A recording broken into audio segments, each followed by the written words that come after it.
Welcome to Establishing Worksite Training Agreements for School to Work Programs.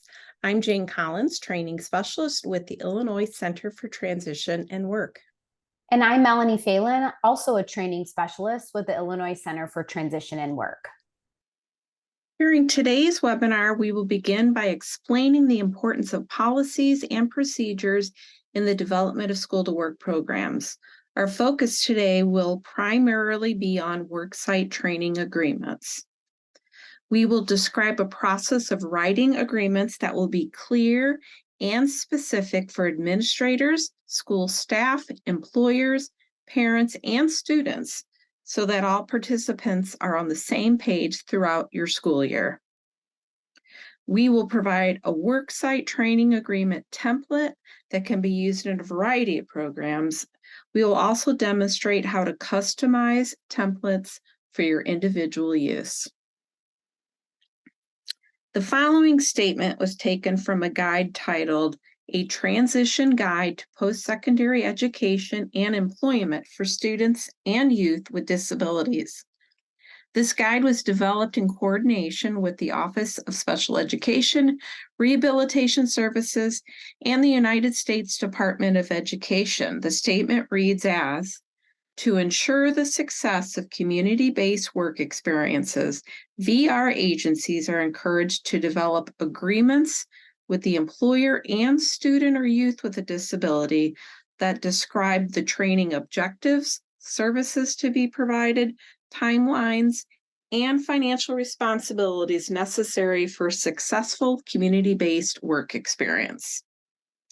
The information provided in our training is intended to provide clarity and guidance as to how schools can benefit from well-written training agreements. Why are the agreements important? Well, we hope that by the end of this webinar, you will see the importance of well-written training agreements.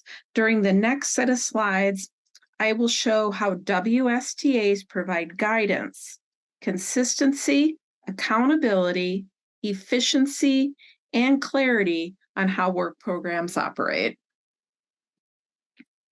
First of all, guidance. WSTAs define your goals of your work program and provide guidance as to how to achieve objectives. For example, by listing the responsibilities of each participant on the WSTA, you are ensuring that the school, parents, students, and business know everyone's role before the first day on the job. It takes a village to get our students started on the right path. Let's be transparent as to what we expect from each other. WSTAs identify key activities such as work assignments, data collection, and overall expectations. If a particular site is for educational purposes only, meaning the employer is not providing a wage for the student, it is important to have that information on the WSTA. Choose your wording wisely, such as the trainees or students do not displace regular employees. It is important to remember that school to work programs are an extension of the classroom. Our students learn best in the actual environment versus simulated environments. It is important to keep this at the forefront of our conversations with employers. WSTAs can also address things such as general workplace rules, such as time management, attendance, cell phone usage, and how students will get to work. Melanie will go into this in greater detail later in the webinar. Consistency. Established WSTAs ensure the program's processes do not deviate or deteriorate over time, even if key educators, business managers, or employees leave. This is because well-written and managed agreements create consistent experiences and processes, both internally among school staff and externally regarding interactions with businesses, parents, and even customers. The key ingredient to written agreements is that they establish expectations. While each worksite may have a different leadership style and rules may differ between employers, the basic guidelines should be consistent. This helps to make sure parents and students know what to expect. They also assist new staff get up to speed quickly on how the program operates and what's expected of them. In an ideal world, you have your entire team hired before the first day of school and everyone received the information on the same day. If only. Just remember that it is important to keep track of when participants receive the information, attesting they received it, read, and understood the WSTA. If an issue occurs, it will be evident what the agreement was at the time. The effectiveness of your WSTA rests largely on how well your program communicates. Before I move on to the next slide, I just wanted to mention that agreements keep students safe. They provide accountability, making it easier for parents, coordinators, and students to identify when something has not been handled correctly. WSTAs improve overall organizational performance by keeping everyone on the same page when it comes to expectations and issues. While programs can operate without WSTAs, programs tend to be much more efficient with them in place. I'd like to provide a quick example of how a placement could have gone wrong if the paperwork had not been in place. Prior to becoming a training specialist for the Illinois Center for Transition and Work, one of my roles was the administrator over special education vocational programming for McLean County Unit 5 schools in central Illinois. It was not uncommon for a community training site to include students from 3 different schools within the district. Students would be bused to the site from each school and job coached by a central district job coach. My program had been utilizing training agreements for 10 plus years. One of our most valued business partners, a local workout club used by many in the community, had changed management in the middle of the school year, and the manager wasn't following the terms of our agreement. This was a non-paid educational community site. New students were routed through each semester. The new manager was not allowing students to participate at the same level that had been done in previous semesters. We thought we might have to even pull out to find another business partner. The district voc team called a meeting, and it was discovered that the new manager had never even seen the training agreement. It was an oversight that was easily corrected through training. Lesson learned, training is key. Someone on the team must be aware when management changes. Clarity, when everyone is 100% clear about what needs to be done, how it needs to be done, and who is responsible for doing it, it leads to smooth operations. Wow, as I read this statement, I can't help but think, in what world is everyone 100% clear? That's just life. This is why it's so important to remember that WSTAs for parents and students must include clear, jargon-free language. They have enough obstacles to overcome. Let's not make it any harder for them by complicating the language we use. When it comes time to writing your training agreement, keep in mind that all WSTAs should have the following characteristics. They should be inclusive. It's important to take the situations and perspectives of all parties into consideration. This is why it is important to have all contributors represented on your writing and review team. Remember to be clear, being straightforward when stating what is and isn't allowed, since these are the basic facts we look for when reading an agreement. This will be different for each district or co-op. Establish the approval process and timeline up front to avoid any surprises along the way. Flexible. Leave room for improvement and adjustment. WSTAs are a work in progress and need to be reviewed and revised.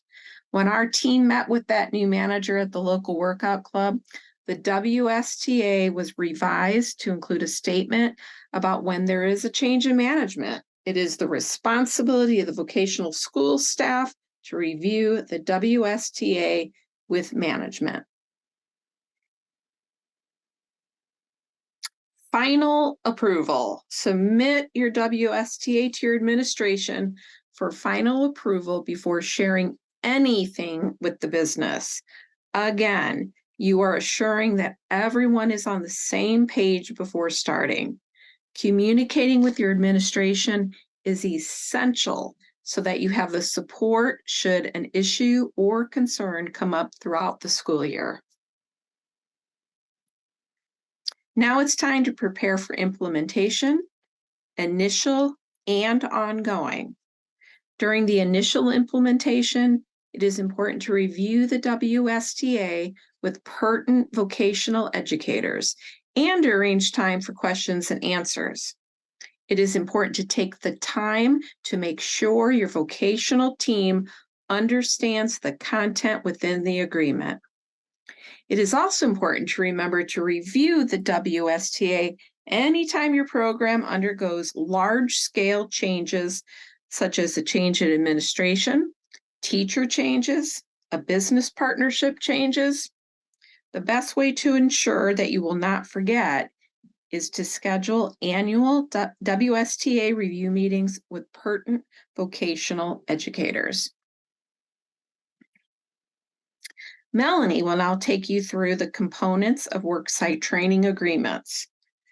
I want to challenge you to think of agreements more in terms of their purpose and benefits for students and business, rather than a set of rules to follow. Thank you, Jane. Now that we have the process for creating a worksite training agreement, we are going to put everything together that Jane shared with you to review each component of a worksite training agreement and provide some examples of agreements that other states use. There are 4 components to a worksite training agreement: contact information, employer information, paid and unpaid employment information, and roles and responsibilities of contributors involved. Remember, this is just a starting point.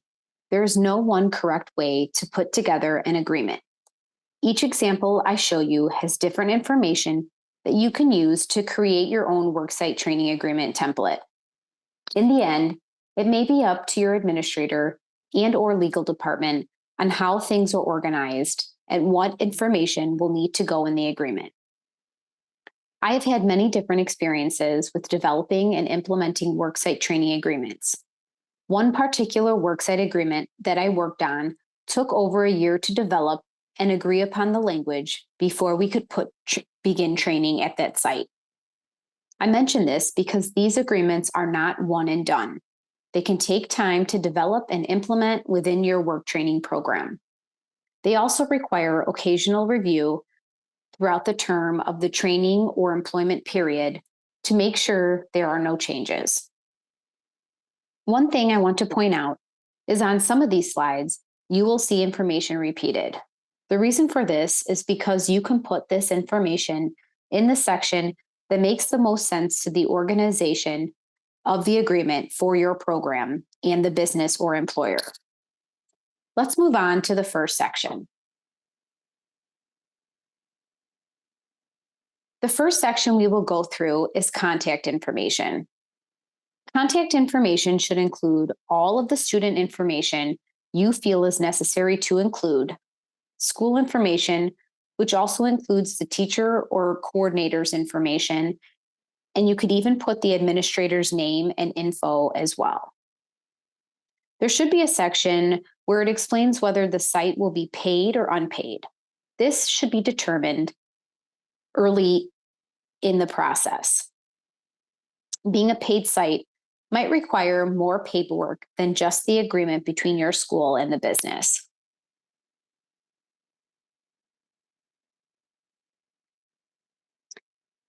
You should also explain what kind of work-based learning site this will be, CTE or non-CTE, which would include special education work-based learning sites, credited or not credited, etc.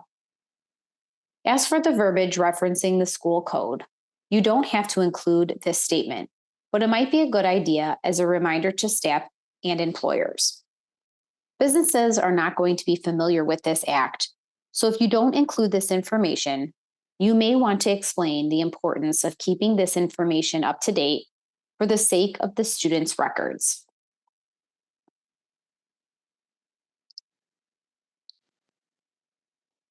Here is one example of contact information in a worksite training agreement from the Michigan Department of Education.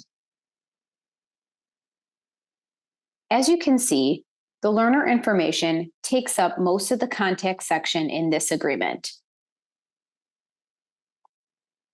There is a section where the school information goes along with the number of credit hours the student is receiving and what academic course it relates to. This is only necessary based on state requirements for CTE programs. For the sake of special education worksites, you don't have to include this info if it doesn't relate. The last section lets you choose whether the work-based site is non-CTE or CTE related. Some schools use the same worksite training agreement for both general education classes and special education classes. If your school district would like to set up their agreements the same way, you would need to include the information for both types of programs. Here is another example of the contact information. This example only has the student information and the school district information noted in the agreement. Notice in the school section, it does have a space to include the teacher or vocational coordinator's information. In my experience, this is important information to include so the business, parents, and students know who to contact with any questions or concerns.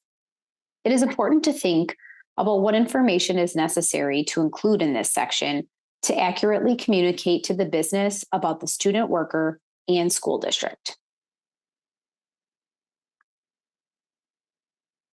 The next section of an agreement is the employer information.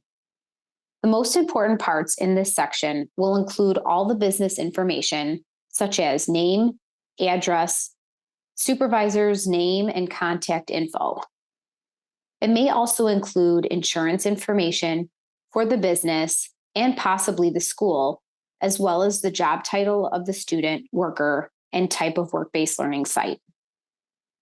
It will be up to your agency, program, or district to ask about the insurance info for the business. It may be more important that your school district has liability insurance for the student who will be working off campus. Some businesses may ask for this information.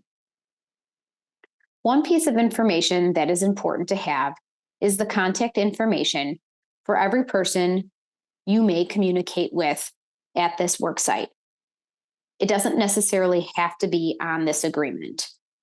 There are cases where employees or managers leave, and you will need to have another point of contact that you can check in with about the progress of the student.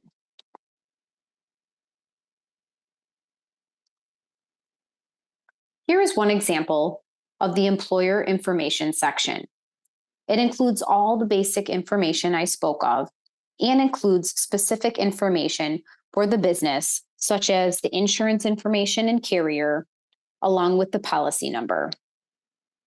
This agreement includes the beginning and end date for the worksite in this section, along with a table to note the hours and days of the week the student can work. There is also a part to include information about how many hours a day and maximum hours per week the student can work. This information can be important for the business later on if the site starts out as unpaid and moves to paid employment. The business can utilize what they already know about the student worker's schedule to create a position around the hours and days the student can work. You will see this information included in the paid and unpaid employment section as well. This is another example of employer information. This employer information section is more concise and only includes the main pieces of information about the business. Notice it does have an area for supervisor information and start date of the worksite. As I stated before, it will be important to include as much information about all contacts you will have within the business in case one person leaves the company. This agreement includes the verbiage I discussed in the contact information section about keeping up-to-date school personnel files in the workplace and at the school. Tennessee's law is a little different than Illinois as it refers to different laws and policy information. It is up to your district as to whether this information for Illinois is important to include.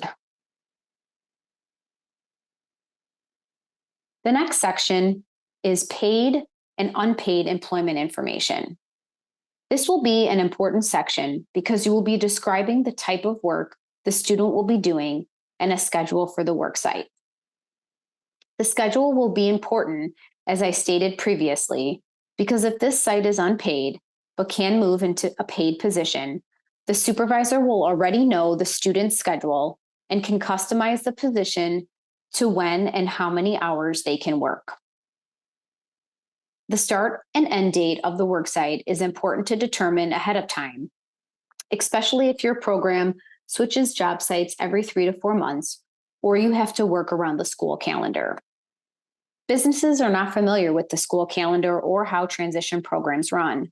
It will be important to discuss the schedule ahead of time so this information can be included in the worksite training agreement. It is also important to explain and note somewhere in the agreement how long it will be valid for. I have seen agreements with clauses that state the plan between the program and the business would expire on a certain date within the school year. This would remind the business, as well as the school or program or agency, to review the agreement together and make any necessary changes for the following school year. This example of paid and unpaid employment information includes checkboxes to mark whether the site is paid or unpaid, along with the job title for the student worker and beginning and end date for the employment period. One piece of information that is noted in this section is the date for any safety training or orientation provided to the student by the school or business. If the school or business is providing this kind of training or orientation, it should be included somewhere in the agreement. The type of training or orientation that is being provided can also be noted in the agreement. Some information that was included in the employer information section are the days of the week and hours the student is available to work. Again, this information is important to include in the agreement, but doesn't necessarily have to be included in this section. It is at the discretion of the school and/or business on where this information should go.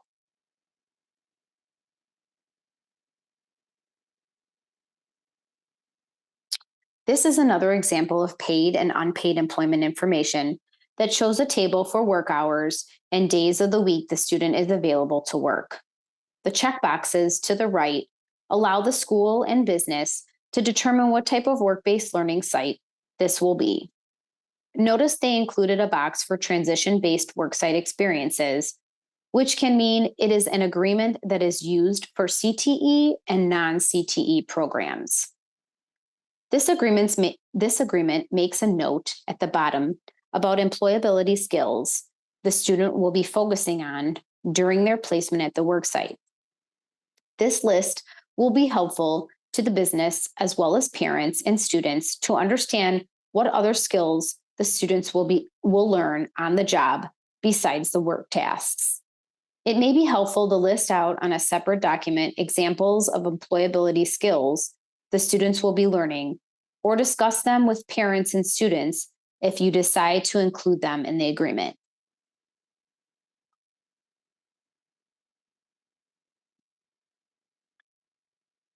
The last section we will be talking about in the agreement are the roles and responsibilities for each contributor. Keep in mind, this list is just an example of the parties involved in this process. Your program may include other outside providers that will be a part of the worksite training. For this area, you will want to be very specific on what each contributor will be responsible for during the actual paid or unpaid training period. We will go through examples for each of the contributors noted here so you can get an idea of what information should be included.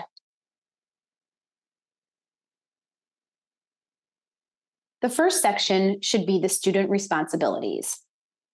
This list should include responsibilities such as being on time for work, notifying supervisors of days off, keeping track of their work schedule, filling out any necessary paperwork for school and the employer, following all safety protocols, policies, and procedures for the program, district, and business, address concerns or questions with teachers or supervisors, and maintain good attendance. It would also be important to mention the student must attend school in order to participate in work training if this is how your work program is set up in your school district. In my experience, there are students that would rather go to school, that would rather not go to school and just attend work. It is important to set these expectations for attendance early so there are no issues later.